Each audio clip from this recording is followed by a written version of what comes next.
High বন্ধুরা, তোমরা কেমন আছো? আশা করি তোমরা ভালো আছো। আমিও ভালো আছি। দেখো আমি আজকে কী রান্না করছি তোমাদেরকে দেখাচ্ছি। এই দেখো বাজার থেকে নিয়ে আসলাম মাছ ধুয়ে দেখো ভাজতে বসিয়েছি। মাছটা ভাজা হবে। আর জানো তো একটা নতুন খাবার তোমাদেরকে দেখাচ্ছি। জানো কি খাবো আজকে আমরা?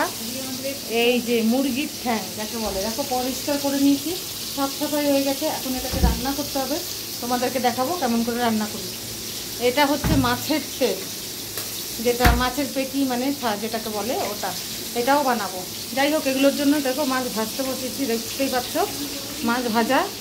আর ওইগুলো হবে, রান্না করেছি দিনের বেলা কিছু, এখন আরও করতে হবে।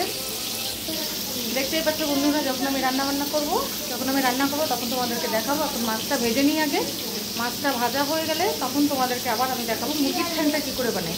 আজকে একেবারে আলাদা করে বানাবো মুরগির ঠ্যাং। দেখি মুরগির পা যাকে বলে পাঞ্জা, কেউ পাঞ্জা বলে, কেউ পা বলে, কেউ অনেক রকম কিছুই বলে। যাই হোক, আমি ওটা বানাবো যখন তখন তোমাদেরকে দেখাবো। দেখতেই পাচ্ছ এই বোনটা, দেখতেই পাচ্ছ যে পেঁয়াজ কেটে নিয়েছি, এগুলো সব রেডি করছি। এখন বানানোর টাইমে তোমাদেরকে দেখাবো। ঠিক আছে বন্ধুরা, দেখো মাছ উল্টাতে হবে। এখন তোমাদেরকে আর দেখাতে পারছি না। চলো টাটা, বাই বাই। আবার তোমাদের সঙ্গে দেখা হবে, পরে আবার তোমাদের কাছে আসবো। Bye bye, love you all. আমার ভিডিও দেখবে, সাবস্ক্রাইব করবে, লাইক করবে, কমেন্ট করবে। আর মানে তোমাদেরকে এরকম নতুন নতুন ভিডিও নিয়ে আসবো। এটা একটা ছোটো ব্লগ বানালাম, আরও বানাবো এরকম। ঠিক আছে, বাই বাই।